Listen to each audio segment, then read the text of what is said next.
Hello and welcome to another episode of Phrasally Verbocious. Good morning, Alan.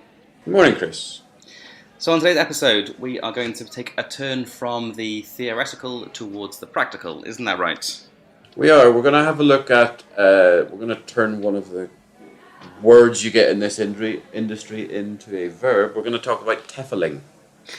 Ah, yes. So the process of TEFLing as opposed to teaching. What difference do you see, Alan? Well, teaching is trying to make something easier for your students so they can understand it. Whereas TEFLing is, I would say, how would you say it? You would be engaging your students in not a normal, would that be the correct way? Fashion? Yeah, I like to be abnormal. Yeah. I think it's because we often, certainly with our junior students, they're having English lessons and they're being taught English in school. So when they come to the academy, they want something. They're expecting something. Their parents want something a little bit different to what they're getting in the normal school classrooms. Yeah, we could debate this, but the whole idea of just getting their head out of the book, which is probably the term that we use, but I don't necessarily fully agree with it. But you just don't want a kid sitting there with a textbook and a notepad and a pen for 90 minutes. I think it sums it up when I have parents coming for parents' evening. And I always speak in Spanish, and I ask them in Spanish whether they want to speak in English or Spanish, and they always laugh at me and say in Spanish. And the number of times people said to me, "Oh, you get me any of the books off of that shelf behind you, and I can do the exercises, but I can't speak English." Okay, that's quite interesting. I think that comes from being taught English from a textbook, where you sit and you do your exercises and you can conjugate verbs. And I would say the same thing about actually my knowledge of German. Which was taught in high school as basically a list of vocabulary and sort of structures fixed expressions and structures. And then I did a year of German at university, which was very grammatically heavy. And we'd come in and there'd be a bunch of exercises on the blackboard, and we'd have to conjugate, or we'd have to decline, or we'd have to do whatever. And I'm fairly confident that if someone gave me one of those exercises today, I could do it. I can still conjugate the verbs in the present and the past and everything else. But when I last went to Germany, I'm not sure I could speak German. I think one of my students actually said it best not too long ago, where he said he works in an American company here in the north of Spain, and he has to he's in a B2 class, but his speaking is very strong. He said you need to speak a lot more and do real life English, because when you answer the phone and you have an American talking to you down the phone, the first thing they say is, "I'm not going to ask you to fill out these 10 sentences with 10 blanks of phrasal verbs, then we can continue the conversation." It's straight into a conversation. Straight into the conversation. I think it is important to focus on what is offered differently in the academic setting, and that is the fact that we perhaps have more flexibility and more ability with smaller group sizes, perhaps with different kind of classroom layouts compared to a normal standard high school classroom, what we can do with the students. Yeah, I think they just need to change from textbook, workbook, pen and pencil to, I think it needs to be something more involving with the language. I mean, with the kids, obviously, there's a lot of games you can do, but even when it comes down to things like the dreaded word in Spain, homework, unless it's an exam class, I'm never going to give a workbook homework.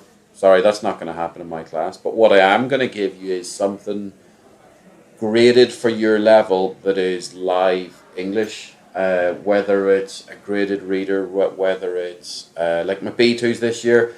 I've been giving them documentaries, I've been giving them short stories, I've been giving them last week I actually gave them podcasts as well. Not this one, but they got QI's No Such Thing as a Fish podcast. I know, which great podcast, by the way. Which I told them to go home, pick a random episode, not the latest one, and come back to me with the 4 main facts, and we're going to discuss them all as classes. And it was great. That's a great homework. It actually does so much good, especially at B2, because B2 still have that fear of native level stuff. Even though they don't seem to realise they pretty much have all the grammar. They just might not have the vocabulary or the how to, but they have the grammar in them. and everybody understood everything. Yeah. There wasn't a problem. So some students would go, yeah, I had to rewind a wee bit, but yeah, so do I. Yeah, sometimes you miss a key point and you have to listen to it again. Yeah. So congratulations, you are actually perfectly able to do it. And there's freely accessible David Attenborough documentaries on YouTube. So it's like there's a video homework for a week.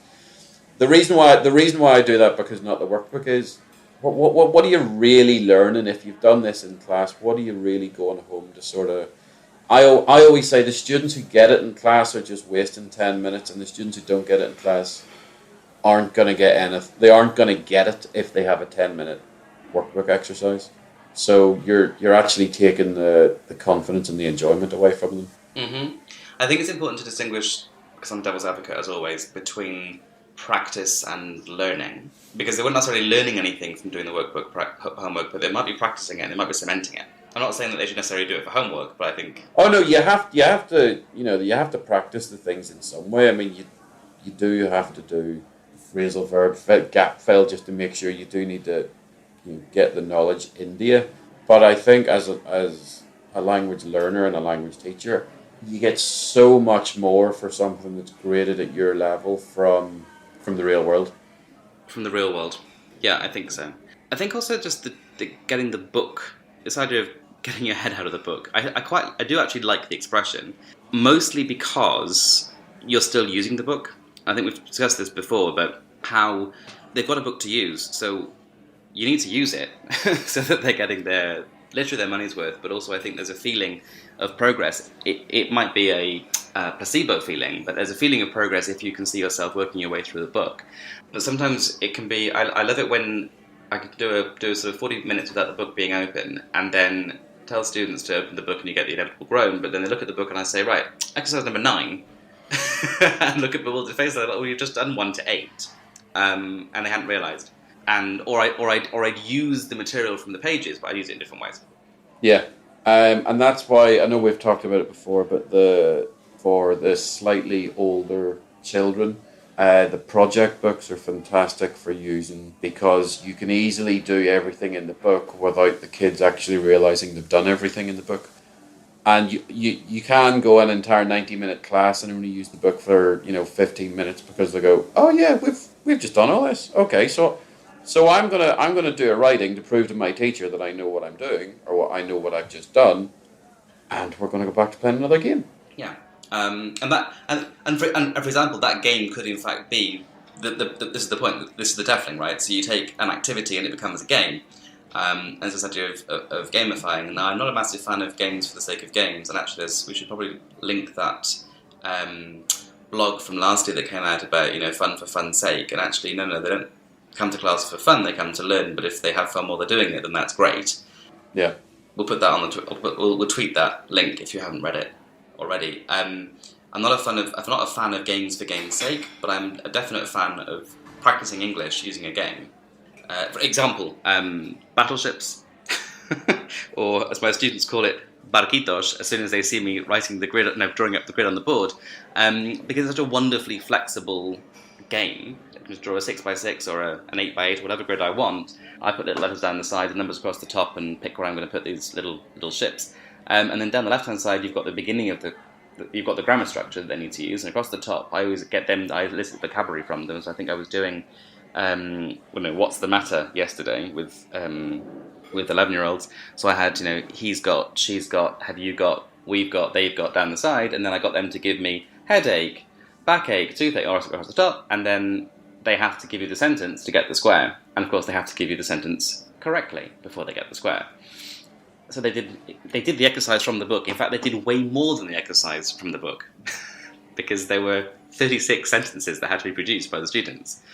Not 8, and they heard all the ones they didn't say themselves correctly before I would check if there was a boat or not in the square. So they've done the exercise from the book, they've done more than the exercise from the book, and they've done it while laughing. I think all teachers need to be careful of. We're talking about gamifying. There is a constructive line between, like you said, game for game's sake and learning. I remember one teacher discussing this in the past when he said too many games at the same time is the sign of a bad teacher, because you can be an activity leader, but are they actually learning anything from it as well? I think it's taken me quite a while, because I mean I'm from a more academic background, so it's taken me a while to sort of work out what the most fun ways of doing things sometimes are. I think we both are. I think we're both from quite academic backgrounds, and I know that I I would hate to play games in a language class.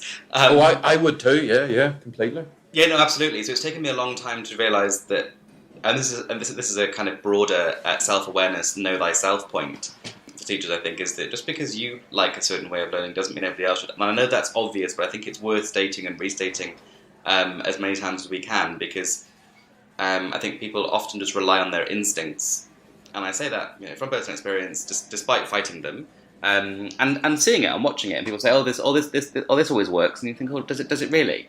Have you ever done this? Oh, I don't like doing that. Why not? Oh, well, I wouldn't enjoy that. But with your students, and it's when I remember that actually the reason I actually avoid games with my adult students most of the time is not because I think they're adults and they shouldn't play games, or that their exam class is too important to play games, because they get so aggressive and they scare me a little bit. Because they do enjoy it, and just because I don't doesn't mean that. Just because I wouldn't in that situation doesn't mean that they won't. I also think what's important is that there's a lot of material in the books to use, and I think there's a lot of material that we kind of don't realise we can use. One of my favourite things to do with a reading exercise, I'm thinking of our younger teenage students who look at a reading and just basically look at you and look back at the reading and look at you and go, really? So taking that again out of the book is, okay, I want them to read this thing. How am I going to oblige them to read this thing? So maybe I'll give them like a mini spelling test of language that comes out of that text they don't even know is from the text. And then my favourite thing to do is to not correct it and leave it until much later in the class and say, oh, on page 93 there's a text, can you just read it and check your spellings? Oh, that's subtle. I like that. Yeah, and they just, oh, wait, okay, because they want to check their spellings. So they read the text that I wanted them to read. And then you can do some comprehension with it. Or you give them jumbled sentences, and there's a great web page that Alan will post on Twitter, Scramblinator, where you can put in your sentences, it will jumble them for you. So you can produce a little worksheet with the questions you want to ask about a text. The students can then, in pairs or teams or whatever, they can reconstruct sentences as they need to. So they've constructed their own questions, which I always find wonderfully ironic.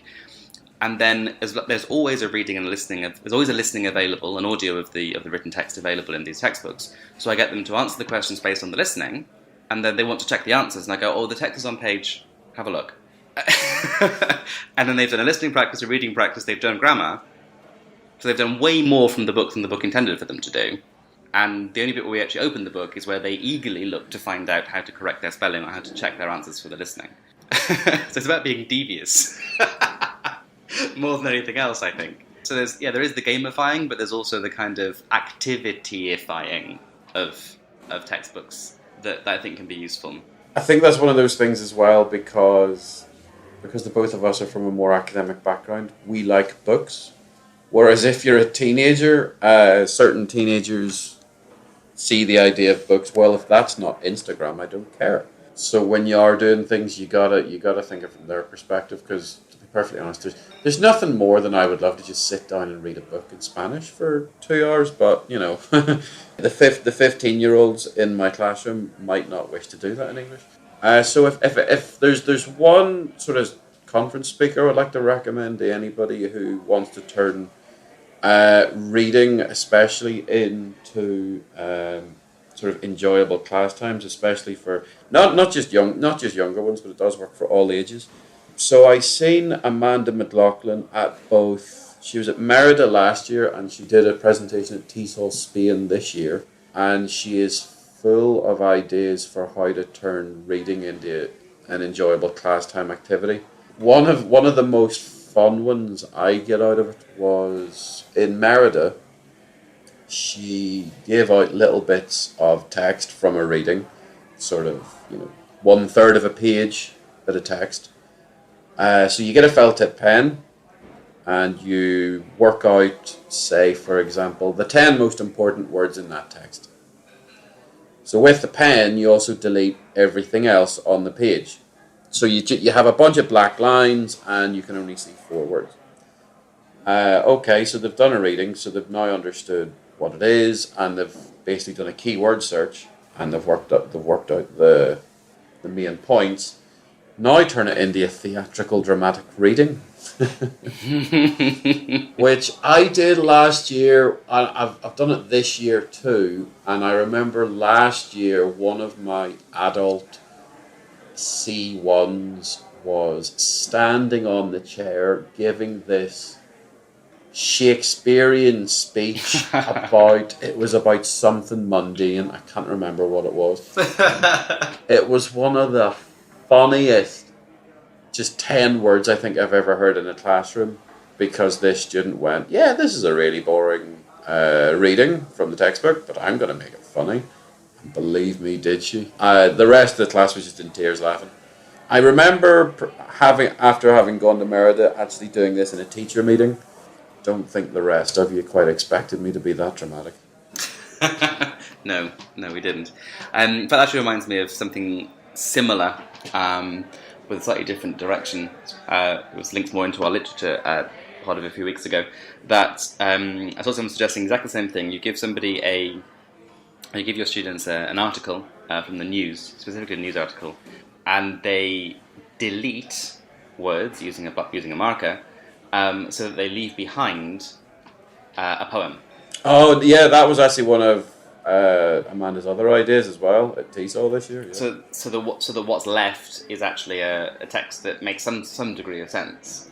And depending on the level and depending on what you want to do, I mean, you could try to get them to create a text that relates to the theme of the text, or it has the same emotion as the text, or the original text, which is something that might work quite nicely at B2 or C1, where you're wanting them to get the gist of a text, or like the main ideas or the emotional force of the text, and go, okay, we'll delete everything else and just leave a sentence that you can read from the different points in the text that sums this up. That would really sort of test understanding of meaning. And also was a lot of fun, and also can look really good. You can chuck some B2 work up on the wall. Not very common. I think another idea for just generally getting kids to use stuff, and it's something that I suspect that we're all taught at CELTA or have used. I think what I want to think, my way of thinking about this podcast is just to kind of reinvigorate ideas and just remind people of things that we can do. Like, I like using a running dictation, and I put something, the inspiration for whatever it is, on the wall outside my classroom. So it might be that the questions are outside. I might print off the questions and put them outside the classroom and have the students in pairs. One goes and reads it, comes back, dictates the other one, and they swap around. So that again, they're creating their own questions, and then they answer them. So it might not necessarily be a comprehension exercise. It might actually simply be a exercise in creating questions and responses that match the question. But rather than just giving them the questions or saying turn to page 63, take the questions, put them outside, and oblige them to go and actually read the questions, bring them back, reconstruct them. Yeah, I think oblige is my favourite word when it comes to this, is obliging students to read the text in order to do something else that they want to do, or obliging students to create the sentences in order to do the next part of whatever they have to do. I think in the ELT classroom, sometimes the simplest thing just works, and the simplest thing is normally just competition. Mm-hmm. Doesn't matter what you're doing, if you can turn that into a competition, and if you have one group wanting to be better than the other group, doesn't matter what it is, that makes your class so much more competitive, and they get into it so much more. I mean, this year I bought off Amazon 4 little game show buzzers. Mm-hmm. So I just put them on every table, and of course you want to hit a buzzer that makes a silly noise. Who doesn't want to hit a buzzer that makes a silly noise? So even as something as simple as just asking them mundane questions, or if you're practicing, or if you are doing a reading, everybody reads a text, okay, and then you just verbally ask them the questions that would be in the book. And if you turn it into a game show thing with buzzers, they're arguing to answer the question. Oh no, I hit that button first. No, my button. let me answer the question. Yeah, my button didn't work first time. I hit it first. I swear. Yeah, he's cheating. I'm not a massive fan of complicated point systems throughout classes and try and do away with them as soon as I possibly can with the littler people that perhaps need them to stay on focus. But I remember one class where I started, it was, so there was a 6th of ESO, 11-year-olds kind of age group, and we played a game to begin with. I think it may have, I think it may have been Stop the Bus, actually, or Alto Lapith as they know it. They played the game, and we had some scores. And I just had this, and whomever won, and I just had this flash of inspiration. Okay, so it was a running dictation. Okay, so stay in the pairs that you were in for the game. They did a running dictation. By the way, for every mistake in your running dictation, I'm deducting points from your game score. But for every correct, I think it was they had to get the questions from outside and then answer them. So for every mistake in the question, I will deduct a point. But for every correctly constructed answer to the questions, I will give another point. So their initial game scores became also then their exercise scores, and these scores then went all the way through the class. And yeah, I'm not necessarily the biggest fan of points and competition necessarily, because I wasn't as a student, and I'm again very aware that not all students are going to be. Lots of them are, but not all of them are. And I think I like to make sure I have some lessons that are very competitive and some that are not, so that everybody has that kind of something that's comfortable for them and something that's out of their comfort zone. Just because I'm an introvert doesn't mean everybody else is. So there needs to be some time in the class where people can be extroverted and outgoing and everything else, but also some quiet time when they can be inside their heads doing something, so that everyone has some space within their zone and being forced to be a bit outside it. There's actually a really good point you raised there on repetitive fatigue. You never want game fatigue or point fatigue or competitive fatigue to stick in. My general rule is, if you have something going that's good, give it a break for at least 3 classes before bringing it back again. I will never play the same game twice in a row. No. Apart from the little teeny tiny people. Oh, tiny who need the routine? Yeah, who need the routine? They need the routine, but after that, no. Oh no! As soon as we're away from little people, no, absolutely not. Oh, can we play this again? Not today. No. Especially if they ask me for it. If I am ever asked for points, or if I am ever asked for a game, the other team get points, and then the game gets pushed back a week. Yeah, I think that's partly to do with control and discipline, but I think it's also to do with, okay, this is something that they like and they work, therefore I want it to be a surprise when I say, oh, now we're going to do this, and then there's the energy. If they have that expectation, or if they have the expectation, they're just going to, we're just playing this game. No, you're not. Yeah, exactly. And also, it's my classroom and my lesson plan. And I have been known to change what I was going to do because I've been asked to do something. Well, actually, no, I wouldn't tell them that, but I look at, I've planned to use Stop the Bus, and they've asked for it, and I've gone, in that case we can play bingo.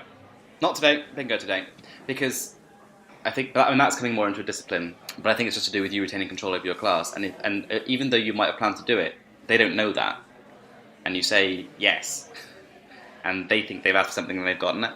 So I think the overall point that both of us are making today is, we do love the phrase, get the students' heads out of the book, but we should never be afraid of actually having their heads in the book, as long as there's something slightly irregular from normal school that they're doing with it. Yeah, I think so. I think absolutely. I think it's the combination. Ultimately, it's the balance, and it's trying to seek a balance all the time between, they need to do this thing, that's why they're here, that's what their parents or that's what they are paying for, but at the same time I can get to it from a different route as well, or I can do the practice in a different way. And it's what we were talking about right at the beginning of this series, to do with using the native language if necessary. I'd rather they were practicing the language.